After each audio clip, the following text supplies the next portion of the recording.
Waiting for anesthesia vet. Perfeito. Meu Deus! Ah, agora você tá aqui, né? Finalmente. Então, eu não Eu ia tô aqui há falar. tempos, eu tô há tempos aqui tentando fazer com que você me conecte, meu. Eu Boa não noite, sei. galera. Tudo bem aí? Alex. O Alex, ele fura. Ele é furão. Não, Eu não, não ia, eu pera. não ia falar pro Brasil. Eu não ia falar pro Brasil. Ficar quietinho, fazer uma coisa séria, Dani, mas temos assim. 110 já eu recebi 57 mensagens que estavam me procurando aqui na UFAP e eu já estava aqui esperando que me conectasse. Olha só. E aí, galera, boa noite. Temos 120 pessoas aqui agora. Vai lá, cada um que está aí, 120. O André não sabe fazer isso. Vai lá, aperta esse aviãozinho aqui e manda para mais um. Vai, para a gente ter mais Eu gente não aqui sei na fazer live. isso. Não sei nem onde É, tá o André não aviãozinho. sabe, André não sabe. Ele come. Ele sabe ficar nos Estados Unidos ali só e anestesiar e terapia intensiva. É isso que ele sabe. O Eutálio mandou mensagem no WhatsApp aqui também, Maria Clara, todo mundo mandou mensagem aqui agora há pouco. Já vi, já vi, já vi. Eu tava reclamando. Falei, cadê ele? Tô aqui, cara. Tô aqui, ele tá transmitindo ao vivo no YouTube também. Quem quiser ir ao vivo, só que não aparece nada. Tô testando o YouTube ali depois Eu também não também. sei fazer isso. Pois é. Você é um China trútil. Um Não, assim, China trútil. eu não tenho Facebook ainda. Eu, eu não sei fazer esse negócio de live. Eu odeio fazer esse negócio de live. Eu não sou Jô Soares. Ahn, mas assim, China, eu falei esse é assim, o ah, ele mundo, furou de China. novo. Eu falei assim, o Alex furou de novo. Olha, E de há novo? 8 anos atrás, o Alex veio para os Estados Unidos, ele fez com a gente na UF. Aí a gente ia fazer um projeto de pesquisa juntos. Ele veio para cá, passou um mês, ficou em casa. E depois ele falou assim, ah, eu passo um mês no Brasil e volto para cá para a gente terminar o projeto. Isso foi há 8 anos atrás. O filho dele já tá adolescente, já batendo nele, o moleque já Sim, sim. nasceu. O projeto tá lá esperando ainda. A Dirofilara tá esperando. Era com oxiglobina. Lembra Já, oxiglobina? já a gente conta, já a gente conta disso, o que era o projeto, para a gente emendar no assunto. Calma, calma, Jô Tá. Soares. Calma, Jô Soares. Como que tá? A gente ia falar de avaliação volêmica, então, conversar algumas coisas, né, cara? Que a gente tava. Era o tema proposto que a gente tinha conversado. O Alessandro, aliás, era o Alessandro para estar aqui primeiro. O Alessandro tá Era, sim, sim. anestesiando. Porque furar, assim, é coisa do brasileiro, né? Coisa de furar, coisa de furão. O Alessandro está anestesiando e o Xi foi convocado para estar aqui conversando comigo sobre avaliação volêmica, que é um tema imprescindível para quem quer trabalhar com terapia intensiva ou anestesia, não é? O Xi está aqui de prova. Concordo, sim, sim. Hã? O que a gente pode falar da avaliação volêmica? O nego fala, o que eu faço na avaliação volêmica, o que é avaliar a volemia. O cara pega, a hora que o cara pega a veia, ele tem que saber o que ele está fazendo, para que ele está pegando a veia. É isso que eu penso. Para que eu vou fazer, para que eu vou pegar essa veia, não é isso? Eu acho que assim, a gente pode começar com por que tem tanto bababá para falar sobre pré-carga e sobre avaliação volêmica. Por que é tão importante? O que é pré-carga, primeiro? Já que você começou, vamos começar já que é para começar, vamos começar de onde eu começo, pô. Você tá perguntando para mim? Você que eu fale? Eu tô, ué. Você que Ah, tá. falou, então fala pra galera. Tem 130 pessoas querendo saber Assim, o que é pré-carga, então. pré-carga e pós-carga, que eu penso assim, pré-carga e pós-carga é pós-carga é o que está contra o coração batendo e pré-carga está ajudando o coração a bater. Então tem alguma coisa enchendo o coração, que é a pré-carga, e tem alguma coisa que está contra o coração, que é a pós-carga, que é a resistência vascular. Pra E o galera coração entender. é uma máquina. O coração é bobo. O coração só bate do que está dentro. O coração não consegue bater sem sangue dentro. Então a pré-carga ela enche passivamente. Quando o coração relaxa, o coração suga o sangue das veias e bate. E essa é a pré-carga. Isso é importante a gente frisar para a galera entender um pouco sobre a volemia, avaliação volêmica, mas pré-carga, eu sempre falo isso, pré-carga é tudo aquilo que entra no coração, né, de alguma forma, ou por pressão negativa que o coração faz para preencher o coração, e a pós-carga é aquilo que faz a força para o coração, é aquilo que está depois ali do arco aórtico fazendo força para o coração bater, o coração tem que vencer essa pressão, aquela é a pós-carga, né? É muito interessante a gente falar disso, porque muita gente também confunde e a gente vai começar a falar desde a hora que você pega a ver o que você pode fazer, para que você está fazendo, como que você vai avaliar aquilo que você está fazendo no paciente. Mas é muito importante a gente falar e diferenciar o que é uma avaliação volêmica e o que é uma responsividade à avaliação volêmica. Eu não sei se isso é um tema muito confuso para a cabeça da galera, mas muita gente confunde isso também. Né, o que a gente está fazendo e por que a gente está tentando avaliar a volemia. Primeiro, por que a gente está avaliando a volemia? Né? E segundo lugar, a gente depois vai falar como que a gente faz para avaliar se existe uma resposta àquela carga que a gente está dando para o nosso paciente, aquela carga volêmica que a gente está dando. Acho que isso é importante diferenciar, são Sim? pontos básicos e cruciais na diferenciação aí da avaliação volêmica do nosso paciente ou da reposição. Vamos falar da reposição volêmica e você dá soro. né? Quando você vai dar soro para o teu paciente, você tem que saber como que eu avalio, o quanto que eu tenho que dar e como que está esse meu paciente, o quanto ele está respondendo para aquilo que eu estou dando. Então, isso eu acho que Porque são agora pontos o pessoal está fundamentais. aprendendo, finalmente, que soro demais faz mal. A gente sempre pensou assim, soro salva o bicho. Eu tô com a veia pega, eu vou dar soro pro bicho. Agora a gente sabe que bioquimicamente, fisicamente, o soro mata também. Soro demais mata. Muito pouco fluido mata e muito fluido também mata. O Alex. Pouco fluido mata e muito fluido intensivista pode dizer muito bem, com muita propriedade, que os grandes problemas que a gente tem na terapia intensiva, todo paciente da anestesia, ele tem que sempre pensar, o anestesista tem que ter um olho intensivista. Eu sempre acredito um olho clínico e um olho intensivista, né? Um olho ali e um olho cá. Para tentar entender, ou esse paciente sai dali, ele volta para a clínica muito bem e saudável, independente do procedimento que ele está dentro do centro cirúrgico, ou ele sai dali e vai para uma terapia intensiva, e aí, o que vai acontecer na terapia intensiva?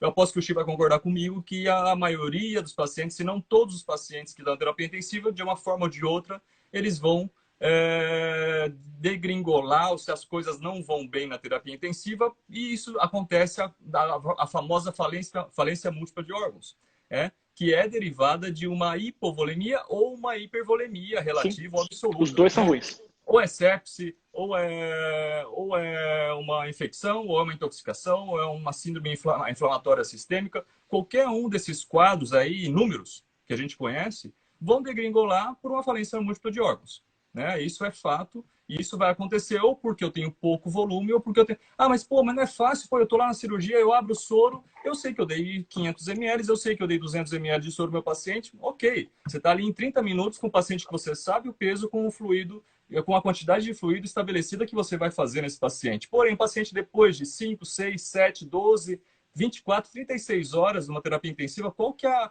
a carga volêmica que eu dei nesse paciente? Como que ele tá, como que tá a Sim. volemia desse paciente? E Aí para as onde o coisas fluido foram... foi também, né? Assim, o fluido pode Foi, ficar na parte central ou na parte periférica também. justamente. Aonde que está o fluido, né? Para onde que foi? Esse paciente está dilatado, ele está fazendo hipoperfusão ou não? Como que está a contratilidade, notropismo cardíaco? Tudo faz parte da mesma máquina, né? Tudo faz...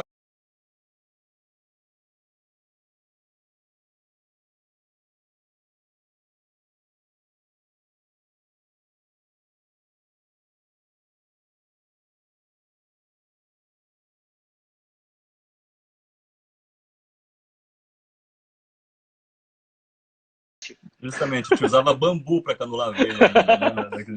Era assim, mais ou menos.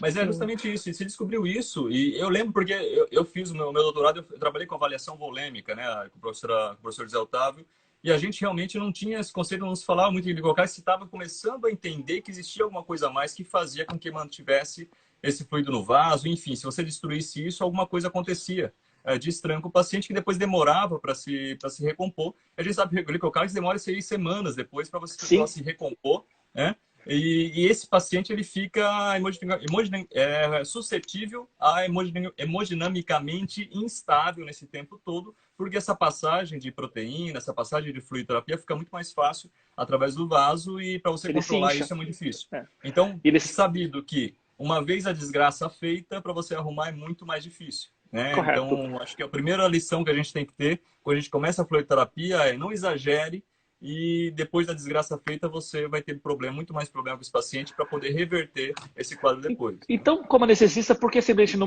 mensurar a pressão arterial? A pressão arterial não pode ser um bom índice volêmico. Se a pressão está boa, o bicho está bem. Teoricamente, mas não. Teoricamente, mas não. A gente sempre fala da pressão arterial e é fato, porque quando a gente está na clínica ou na anestesia, eu acho que a gente tem muito pouco parâmetro ali para poder se basear. Raros locais, a não ser investigação, ou se você tem uma boa técnica e um bom equipamento de ultrassonografia, de ecocardiograma, por exemplo, de ultrassonografia, para você avaliar essa volemia, talvez fica mais fácil. A gente pode falar das técnicas daqui a pouco para avaliar a volemia. Mas, se Sim. não, a única coisa que você tem para correlacionar é a pressão arterial. E a pressão arterial, ela me diz alguma coisa se o débito está bom ou não, mas ela Sim. não se correlaciona diretamente proporcional ao débito bom. Não quer dizer 100% das vezes, eu não sei se eu posso dizer a maioria, mas quem sabe metade desses pacientes, sim, com uma pressão boa, ele pode estar com um débito bom. Mas essa outra metade, não quer dizer absolutamente que ele vai estar com um débito bom, com uma volemia boa e ainda mais, com uma responsividade e a reposição volêmica boa. Então é O muito que eu geralmente importante falo a gente é, entender isso. o que eu falo geralmente é, a quantidade de volume que você tem é a pré-carga. A pré-carga é o volume que tem dentro do sangue. A pressão arterial não é aumento de pré-carga, não é o sangue entrando, aquela bicicletinha, que a gente não pode falar o nome, mas o Chico andando de bicicletinha, a pós-carga é a pressão arterial. A pressão arterial é uma relação entre o débito cardíaco e a resistência vascular periférica. Vulgo é o vento na cara do Chico e não o vento nas costas do Chico. Então, medir pressão arterial não quer dizer que o bicho está recebendo fluido ou não. E Por mais favor. um adendo. E ainda esse débito cardíaco quer dizer que a frequência cardíaca vezes o volume sistólico, ou quanto de sangue sai do coração por minuto, para complementar, para entender de onde vem o volume, né? Portanto, a frequência cardíaca vezes esse volume que o coração está colocando de sangue por minuto, né?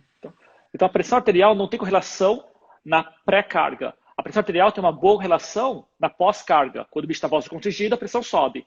O bicho dilata, a pressão cai. Mas não quer dizer que a vento na popa do Chico é melhor ou pior. Então, para a gente identificar a pressão arterial, ela vai ter três fatores determinantes para a pressão arterial, que é a frequência cardíaca, o volume Sim. de sangue e a resistência vascular periférica, ou a resistência vascular sistêmica. São as três variáveis que têm peso praticamente igual, porque é a multiplicação das três. Então, muitas vezes eu abaixo uma, que muitas vezes, a maioria das vezes o que acontece é abaixar o volume sistólico, a quantidade de sangue, só que por mecanismo de feedback, esse organismo vai fazer o quê? Ele vai alterar as outras duas. Então, ele aumenta a frequência cardíaca e aumenta aí essa resistência vascular fazendo vasoconstrição. Então, muitas vezes, a pressão arterial pode não mudar. Porém, esse débito cardíaco pode estar reduzido pela metade. Aliás, é isso que acontece. O Xi não vai falar de fármaco, mas vamos falar do fármaco que faz isso muito bem e mantém isso dessa forma, que é o nosso famoso alfa-2, a dexmedetomidina. Dependendo da dose que você usa, ela vai reduzir o débito a menos de 50% do que estava fisiologicamente antes dela, não é isso, Xi? O Xi adora dexmedetomidina, Vasoconstrição. até pro bicho parado ele faz dexmedetomidina, cara. É o É que cara. a Zoetis paga a minha casa. A Zoetis pagou o financiamento do Xi na Flórida. O, a vasoconstrição é a pós-carga. Quanto mais se vasoconstringe, mais vem na cara do Chico. O Chico não consegue dar bicicleta porque tem muito vem na cara. Então, a vasoconstrição sobe a pressão arterial, mas não ajuda o débito cardíaco, piora o débito cardíaco. Concordo plenamente. Piora o débito cardíaco. Aliás, diminui, aliás, e se mantém, a gente vê, pô, o pessoal tá fazendo lá dexmedetomidina, paciente de 3 quilos tá com 45 de frequência cardíaca e a pressão 13 por 9. Eu falei, pô, que legal, e tá sendo mantido desse jeito, é que muita gente tem feito. Por que está sendo mantido desse jeito? Porque ele está fazendo uma puta vasoconstrição, aquela frequência de 45 não é uma frequência do paciente de 3 quilos, talvez seja metade da frequência fisiológica, mas ele está fazendo isso às custas de uma diminuição do débito cardíaco de 50% mais ou menos, né? Concordo. Só não some, Xi. Eu tô tentando apertar botão aqui para falar com você, eu aperto o botão errado. Eu falei que eu não sou bom nisso. Você vai aprender ainda. Tu é China aprende qualquer coisa, cara.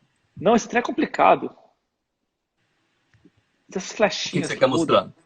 mostrar? Eu tô tentando ler os negócios. Eu não tenho neurônio para ler e falar com vocês.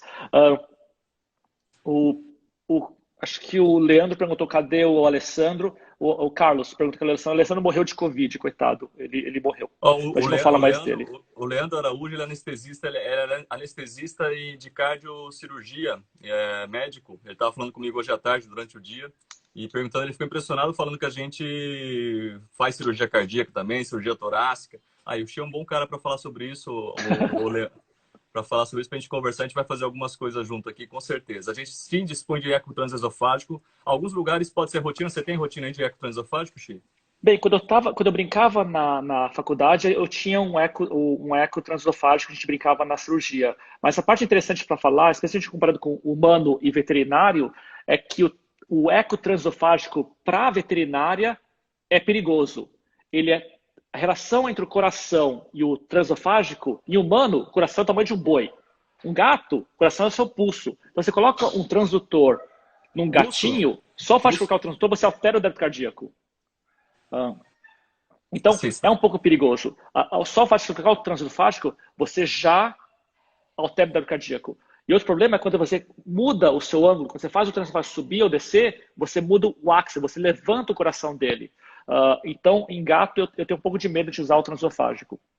Sim, mas por isso, para isso a gente tem outras formas de avaliação. Talvez o eco sim, hoje seja padrão ouro, mais fácil, menos invasivo. A gente precisa de um equipamento que custa e do olho treinado de quem está manuseando aquilo ali, para não fazer... Você quer falar um pouquinho sobre Delta PP, que você começou sua carreira com Delta PP na volemia? Sim, vamos falar um pouquinho. E antes disso, a gente tem aí as várias formas de se avaliar. A gente está falando até agora de volemia. Agora a gente já falando um pouquinho como que a gente avalia a responsividade volêmica Ok. desse paciente, a responsividade e a reposição volêmica nesse paciente. É muito importante frisar, como eu falei, talvez 50% dos pacientes onde a gente mensura a pressão, pode ser que o débito cardíaco não corresponde a essa pressão. 40 a 72%. Isso é um número que eu guardo há 10 anos, esse número. 40 a 72% dos pacientes, vamos colocar uma média de 50%, dos pacientes que eu faço reposição volêmica, não respondem à reposição volêmica. Por quê?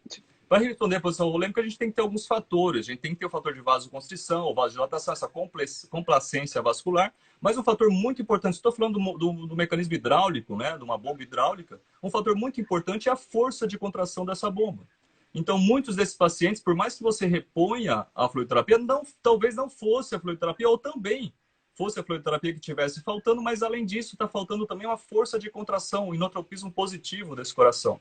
Então, Sim. é muito importante a gente entender que esse paciente, nem todos os pacientes, ou metade dos pacientes vão precisar, ou a famosa carga volêmica que a gente faz hoje está se fazendo cada vez menos, né?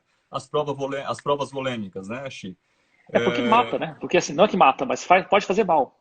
Pode fazer mal, né? Porque a gente tem muito fluido e muito paciente não vai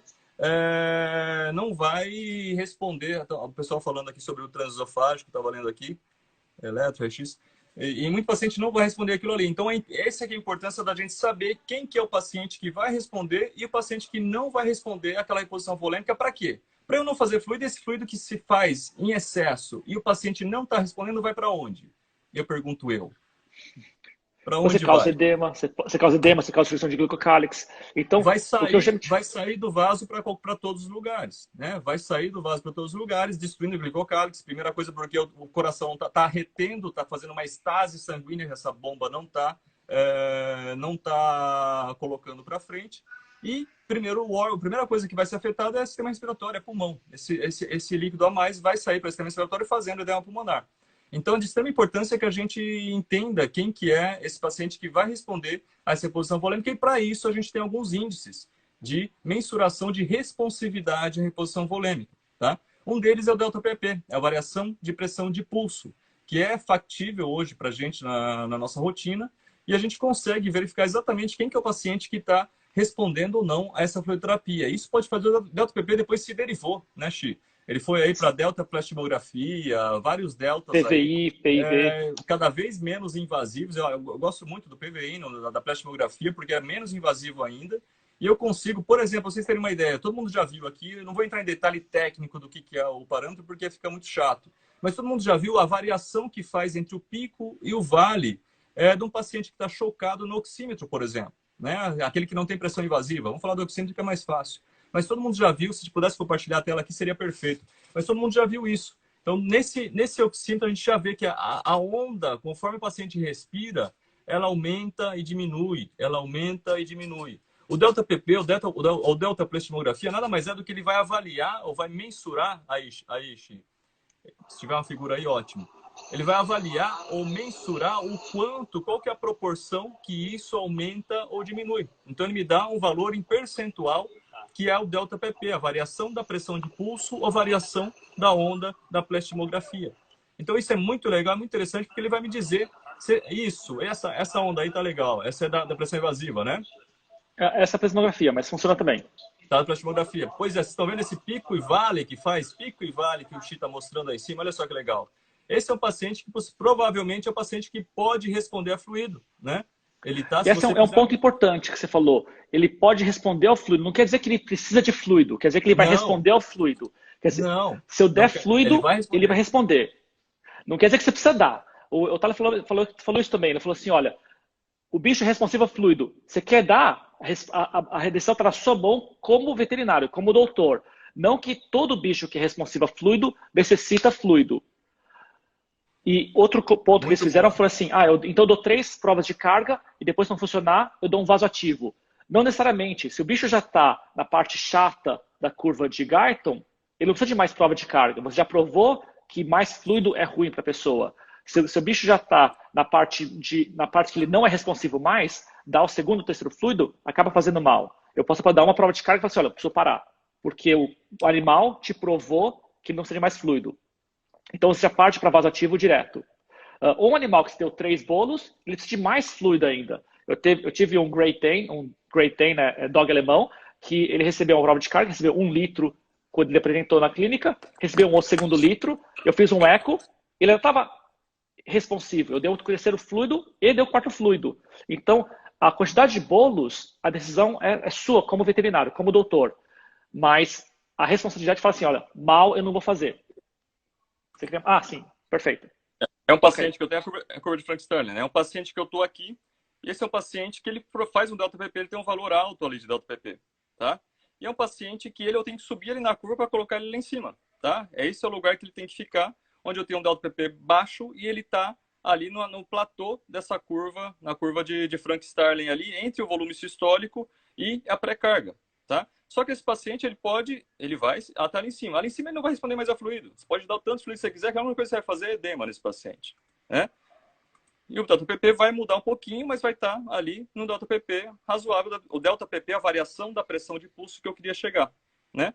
Porém, eu posso ter um paciente que ele está aqui embaixo. Aí sim, esse paciente, quando ele está aqui embaixo, a cada movimento respiratório, ele vai fazer uma variação ali da pré-carga e da pós-carga, do volume sistólico, e ele vai me dar o delta-PP. Vocês veem que ele é um paciente que ele tem um baixo volume sistólico, né? Ele tem um baixo volume sistólico, porém, ele tem um baixo delta-PP também, e eu estou vendo que ele precisa melhorar essa contratilidade para ele seguir e tomar essa quantidade de sangue, esse volume que está aqui em cima. Esse é outro paciente que eu posso dar a quantidade de fluido que eu quiser, mas ele nunca mais vai sair daqui, ele só vai fazer edema e morrer afogado, né? Então, esse paciente eu tenho que pensar em melhorar a sua contratilidade. Ele está com uma falha de contratilidade, eu tenho que pensar em melhorar essa força de contração cardíaca para subir. Se 1 micrograma de norepinefrina foi bom, vai que 3.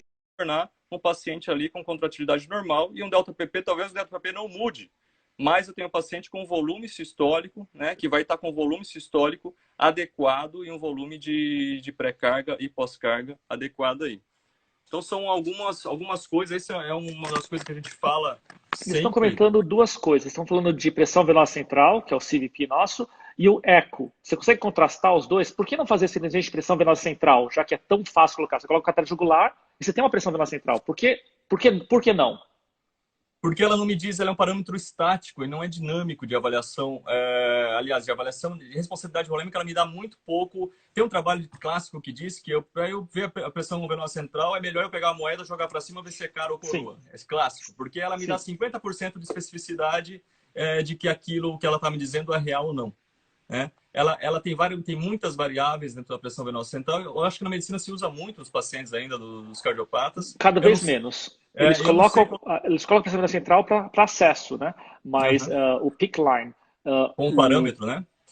Eu falo assim, catéter jugular precisa ser colocado.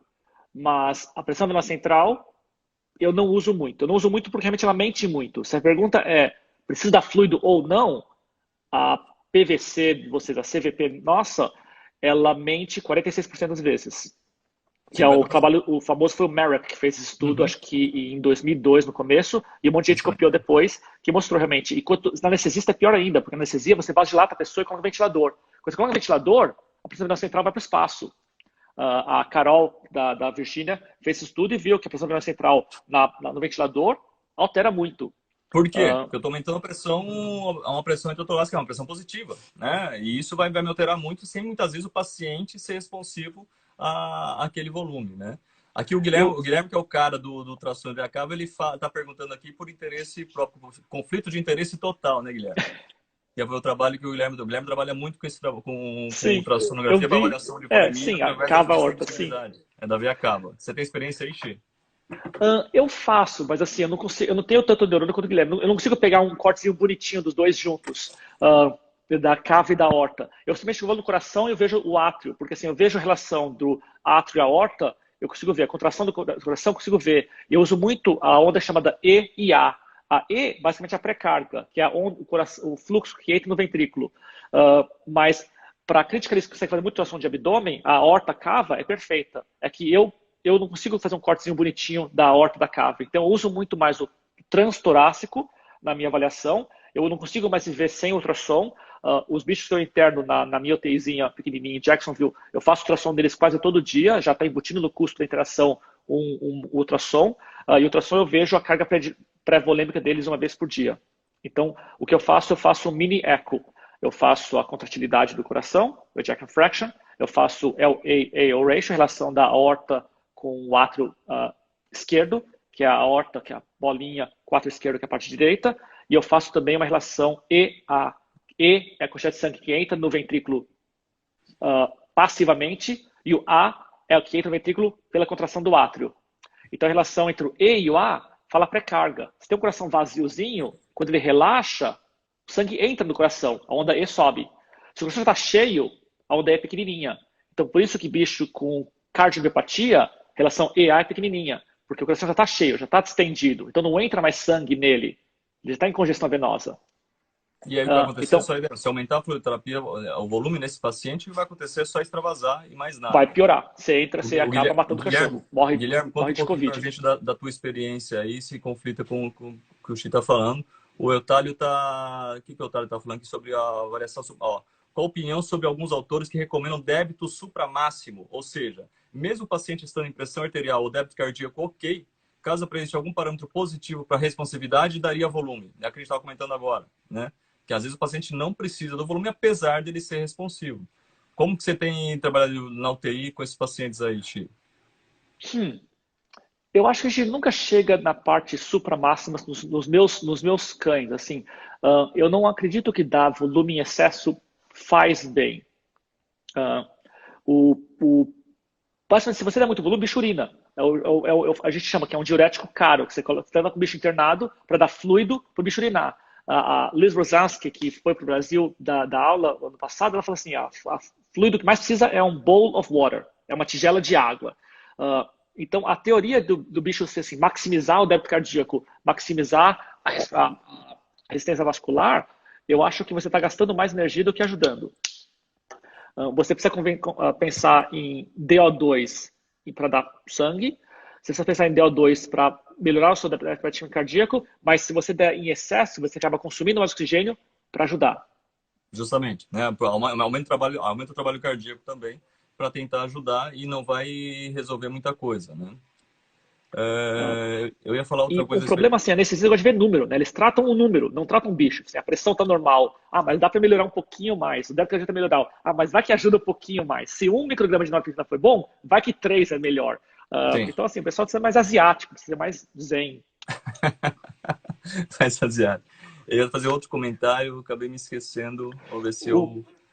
sobre a microcirculação, né? Eu acho que vale muito, a gente tem que entender que as coisas se correlacionam, né? E não adianta a gente ficar tratando o número, justamente o número do monitor, sem entender como que isso está se repercutindo na microcirculação. Acho que o grande guia para a gente, acho que a gente tem que saber tratar o paciente e não tratar o monitor, e saber correlacionar os dados, né? Quando a gente está trabalhando com tudo isso, avaliação volêmica, responsividade, dá soro, não dá soro, dá que tipo de soro, dá sangue, dá lá sabe o quê, a gente está trabalhando com a macrohemodinâmica, entendendo como são esses parâmetros de macro, a responsividade desses parâmetros de macro.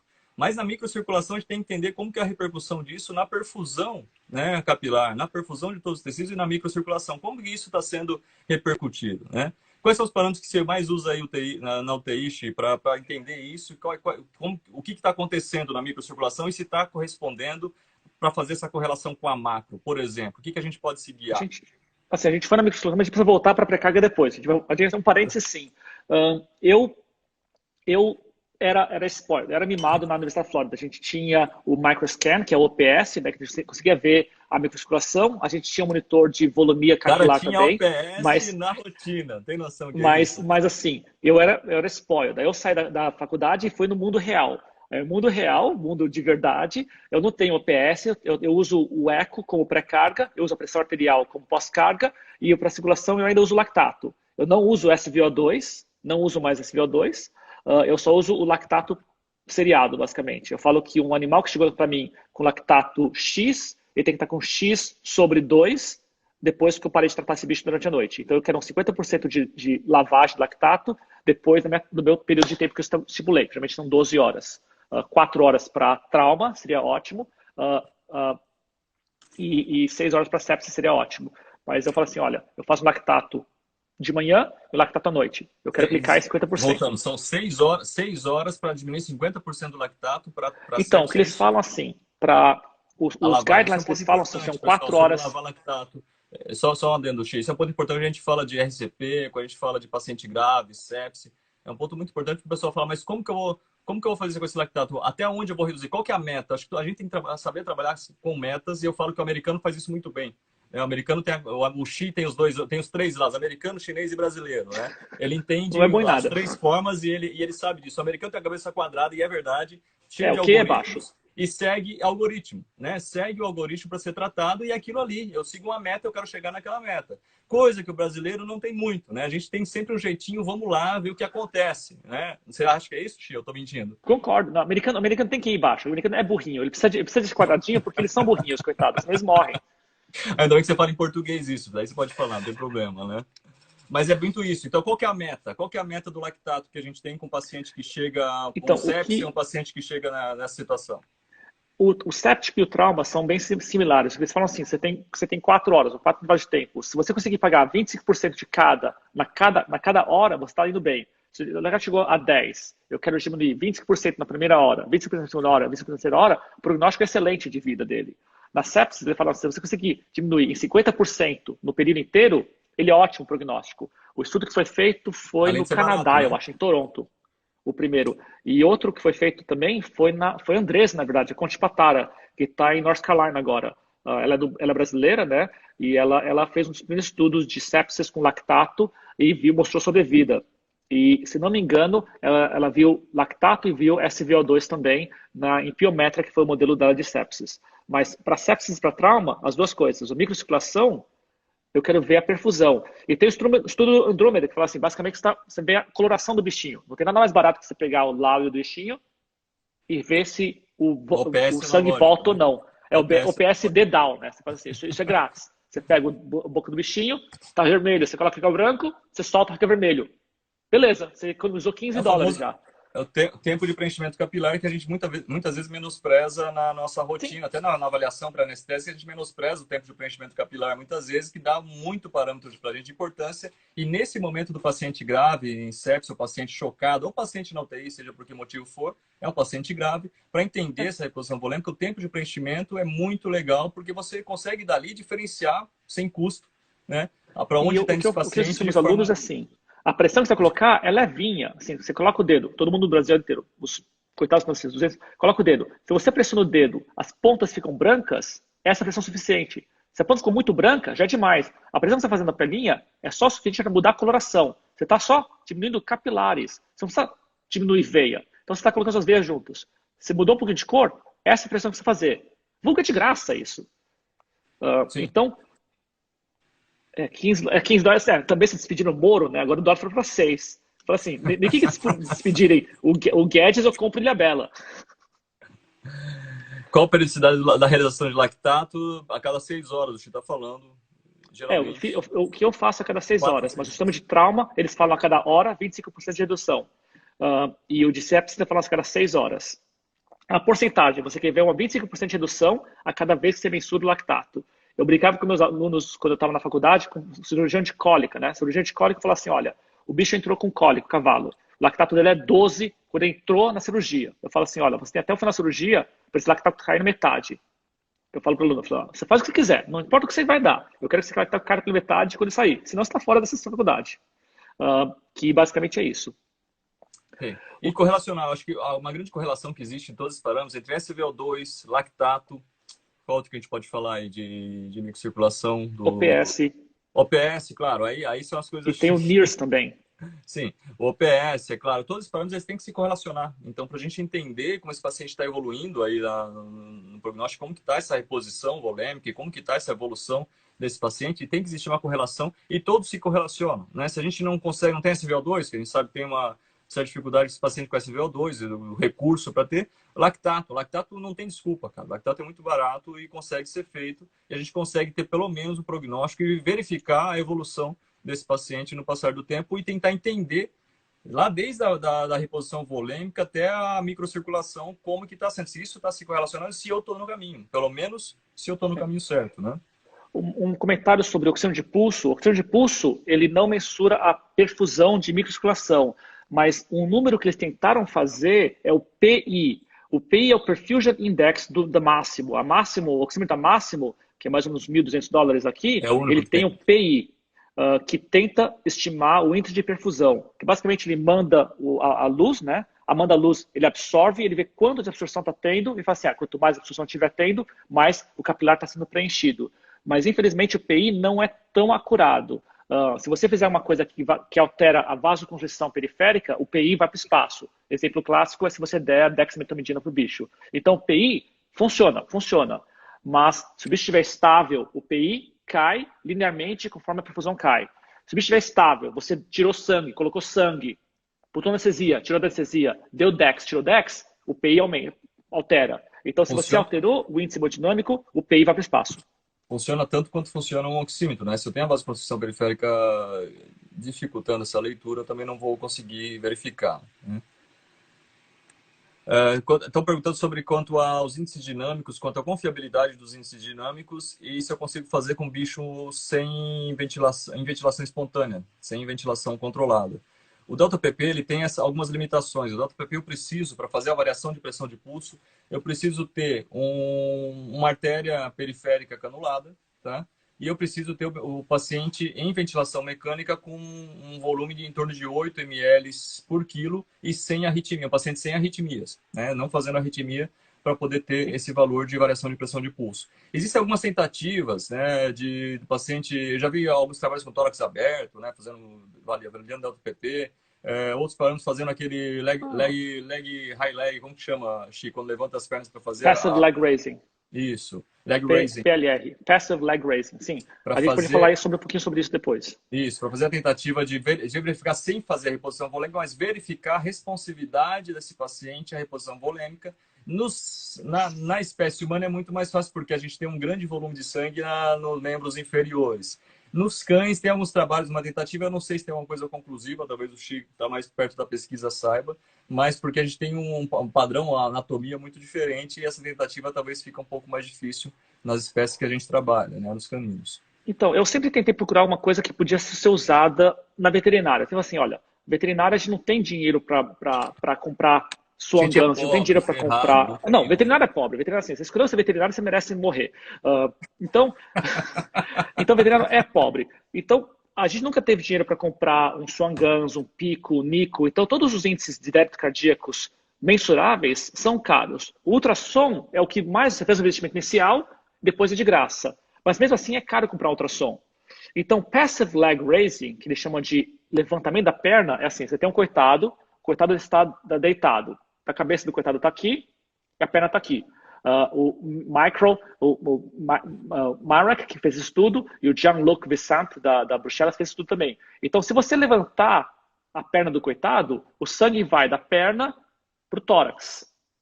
Então, esse coitado recebeu uma prova de carga. Você levantou a perna dele, recebeu a prova de carga. Mas se fizer mal, você baixa a perna, o sangue volta. Então, a prova de carga temporária. Então, a prova de carga sua, em vez de dar fluido, se fizer mal, chupa o fluido para fora, fala, não, você levanta a perna, vê a sua prova de carga e volta. E o que você pode usar para ver essa prova de carga é o que você quiser. Você pode levantar a perna, ver delta PP antes e depois, fazer eco antes e depois, ver qualidade do pulso antes e depois, ver a aorta antes e depois. Você pode fazer o teste que você quiser, mas fazendo isso, você faz, que nem o gráfico que o Alex falou, você vê a bolinha do gráfico do Guyton subindo ou descendo. Você coloca a bolinha para cima ou para baixo. Se a bola subiu, ele estava na parte responsiva. Se a bola não subiu, ele está na parte chata. Então, passive leg raising foi ótimo. O que as pessoas falam é que e aí humanos, sim eu vou identificar se esse paciente eu vou fazer um inotrópico com dobutamina, por exemplo, ou não. Perfeito. É para isso. Ou da fluido. O problema é que cachorro tem perna grande, se for um Golden, pequenininha, se for um Dachshund. Então você salva Golden e mata Dachshund. O que eu fiz? Eu não publiquei, mas eu fiz ainda. Eu fiz o Passive Leg Raising para porco. Eu peguei um porquinho e coloquei do umbigo para a perna. Eu subi 15 graus. não pode subir a cabeça e descer a perna, Sim. porque isso aqui dá valor de baroreceptor. Então eu coloquei o bicho reto, subi 15 graus a barriga do bicho, do umbigo para a perna. Fiz uma placa. E eu mensurei Swan-Ganz, eco, Diaba 4 e deu muito certo. Tem um videozinho que faz o eco, é o eco esofágico, do porquinho. E quando eu subi a perna, o coração inchou. Ao descer a perna, o coraçãozinho inchou de novo. Então, assim, é lindo ver o sangue do bichinho voltar. E 15% é um bicho acordado, sem estar na ventilação, que é uma desvantagem delta PP, e grátis. Você só precisa colocar uma placa de 15 graus. Por que 15 graus? Porque eu chutei 15 graus. 30 era muito grande, 15 é fácil. Então eu chutei 15 graus. E os porquinhos funcionaram. Quem publicou isso foi minha... O Delta PP na espécie suína, eu trabalhei também com coisas animais, a gente vê que o Delta PP, ele fisiologicamente, no início do procedimento, ele tem um Delta PP de 15 e tá normal, né? E tá bem ali muitas vezes. E na espécie humana a gente sabe que o Delta PP é um pouco mais baixo. É um Delta PP onde a volemia, uma responsividade legal aí de volemia, né? É isso que a gente vê. A Roberta tá falando o que o Zé falou é importante. Assim, a mesa, não pode subir a mesa em 30 graus, porque subir a mesa em 30 graus, você desce a cabeça e o pé sobe. Você muda o baroreceptor. O cérebro nota a pressão carotidiana. Então a pressão tem que ficar retinha e só a perna sobe. Em humano, no nosso caso, o umbigo sobe. A barriga sobe. Então, é só na parte aqui. Eu não vou mostrar minha camiseta, porque eu tenho muito quadrado na barriga. O pessoal vai ficar assustado, vai jogar dinheiro, tá tudo. E quem escreveu um projeto foi de Passive Leg Racing, foi a minha residente, tá no AVMA, acho que desse ano. Ela tá trabalhando na Texas agora, saiu do Texas, tá em Virgínia agora, desculpa. Sim, Maria Clara, a gente está falando que esse é um paciente grave, um paciente anestesiado ou em UTI, o paciente... Sim, acordado ou dormindo. Acordado ou dormindo. Estou falando que é difícil manter o cachorro ou o gato quieto para fazer isso, né? Não, se o gato não tá quieto, ele não precisa da UTI. Bicho que te morde não merece ficar na UTI. Era o que eu ia falar, ele não precisa avaliar a volemia ou o delta PP, né? Eu trataria de outro jeito, mas faz sentido, é diferente. A gente tem as nossas variações, claro, a gente tem que adaptar para a nossa realidade dentro da medicina veterinária essas situações. A Roberta tá falando para você falar por você, se você quer ser pobre e veterinário, porque ela não... Não, veterinário é pobre. Assim, não tem veterinário no mundo que é rico. Veterinário que é rico é dono, então não é. Olha que você é dono de hospital aí agora. Fala assim, de um eu não sou dono. Porque você fala, o Chico comprou hospital. Não comprei hospital, eu sou empregado do hospital. Eu trabalho para alguém. Você é empregado do banco que financiou o hospital, né? Não, eu sou empregado de verdade. Eu não sou dono, não sou sócio. O Chico tem UTI. Não, eu trabalho na UTI. Eu sou empregado. Eu sempre trabalhei, eu sou burro. Não, aí não. Vamos ver se tem mais alguma coisa aqui. O que eu recomendo é assim, se você é anestesista, faz Delta PP. Se você é anestesista, faz Delta PP, que é uma ótima ideia. Se você é criticalista, compra um eco. Se você é pobre, brinca com esse negócio de Passive Leg Racing e mensura alguma coisa que você consegue achar. Mesmo assim, vou mensurar só a pressão carotidiana. Levanta a pata e sente a diferença e não sente a diferença. Então, assim, esse é geralmente que eu falo para você, olha, pega um método e seja bom. Faz eco todo dia. Não é difícil fazer o eco transtorácico nos bichos. Transesofágico é difícil. Transesofágico você pode matar. Então, transtorácico é para criticalista, para o bicho acordado, e delta PP é para o bicho anestesiado. E pressão venosa central eu não uso porque que você falou? Você falou assim, uma moeda funciona tão bem quanto? Para acesso, né? Mais para acesso venoso, para catéter central, mais por conta disso. Mas para ter aquele parâmetro de PVC, não vai te resolver muita coisa. Né? Ele está em Chicago. O pessoal de Chicago está tudo morrendo de Covid e fica você falando. Esses mineiros de Chicago dá nisso. O pessoal deixa entrar a pessoa de medicina interna no live e dá nisso, né? Devia proibir. Mas interessante falar. Eu acho que a gente pode falar alguns pontos para quem está aí na rotina clínica intensiva.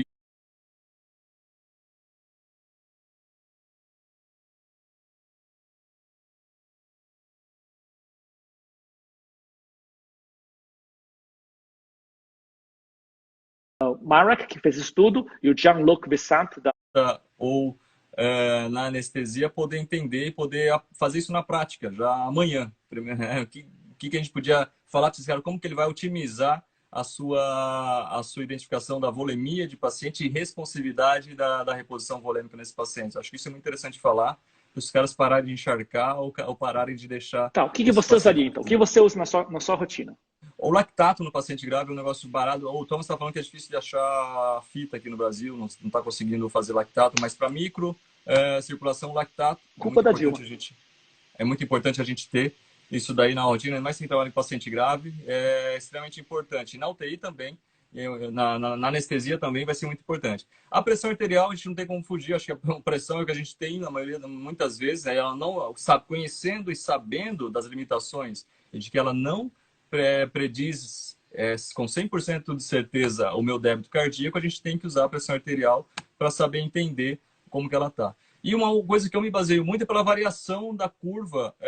Se eu não tenho, eu tenho um monitor com DPP, eu mensuro muitas vezes, e depois a gente começa a pegar o olho, né, dessa mensuração da variação dessa curva da pré-tomografia da pressão e da pressão invasiva, e correlacionar com o número do DPP. Depois, qualquer outro monitor que você vê, você vai ter essa correlação, né? Eu começo a entender que a gente tem que traçar uma linha base. Isso é tupiniquim total, tupiniquim total. Traçar uma linha Não, mas base... assim, é o que usa.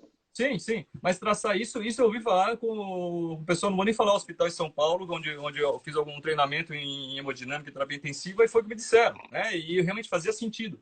Traça uma linha base e uma linha reta como uma linha base para você na tua mensuração da pressão invasiva ou da oximetria, se você tem teu paciente, e ver o quanto varia com as terapias que você está fazendo, essa variação desse pico e desse vale, desse pico e desse vale que o Xi mostrou ali. Traça o esparadrapo, uma fita crepe, sei lá, traça uma linha na mente e você vai entender que essa variação ela vai diminuir quando você faz a reposição volêmica nesse paciente ou quando você aumenta essa força de contração do coração ou não, para você entender que o que muda é o percentual dessa variação entre o pico e vale dessa curva. Acho que são os três. Para pressão arterial você vai ter que fazer de qualquer jeito, pelo amor de Deus, identificar se esse paciente, depois na microcirculação, como que está sendo essa resposta desse paciente, identificar essa variação dessas ondas, né? Até mesmo da frequência cardíaca, se isso está interferindo ou não, essa variação da onda da tua base, né? Acho que é importante. Você que é mais chique, agora vem com o primeiro mundo. Estou falando terceiro mundo. Agora o Não. primeiro mundo faz como? Não, assim, o que você está falando, você tem um índice de microcirculação, que é o seu lactato, que está ótimo, é barato. Você pode usar o delta PP na clínica. Se você usar o Systolic Variation Index, que é o esparadrapo, é o Systolic Variation Index, que é SSP, não é delta PP. É tão bom quanto isso. A Carol Sim, não é Rico PP, fez esse pressão estudo. sistólica. Ele vai fazer a pressão Mas assim, sistólica. a Carol Rico falou assim, é 25%. Se tem a saturação da sistólica em 25%, funciona. Eles vão chutar a gente em 50 segundos, viu? O pessoal é bem mal educado no Instagram. Salva a live no final para ficar disponível 24 horas aí, tá? Eu não sei fazer isso, eu não sei salvar live. Sabe se tá escrito ali, salvar por 24 horas, aperta, não esquece de apertar para o pessoal ver depois isso daí por 24 horas. Cara, eu tô aqui de favor, não é nem pra mim estar aqui. Salva live. Então, eu uso o SSV no oxímetro de pulso, que eu uso na diária. Eu falo pra enfermeira, dá uma ventilação constante, não vai apertar mais, vai apertar menos, sacanagem. E eu vejo o preço no gráfico, o index de anestesia.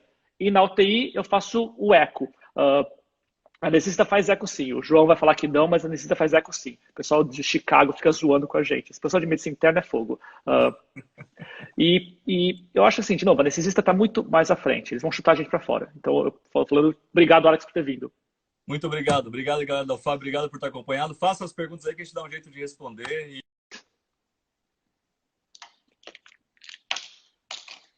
Waiting for anesthesia vet. Perfect. Meu Deus! Ah, agora você está aqui, né? Finalmente.